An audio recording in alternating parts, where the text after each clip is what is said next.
An end.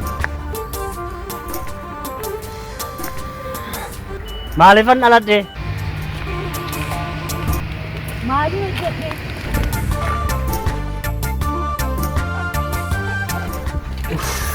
Amma argachuun qaba.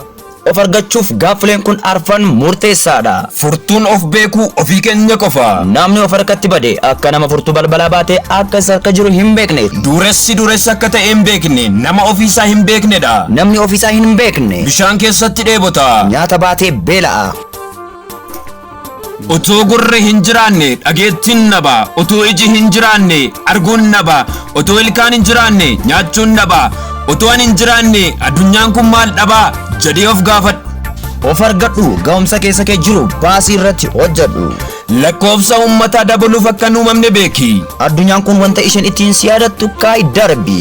Of argachuun of beekuudha. Of beekuun of ta'uudha. Kitaabni kun dargaggoota ol adeemtota Damee Eliyaasii fi Ifaa Haayiluutiin barreeffamee dubbistootaaf kan dhiyaatedha.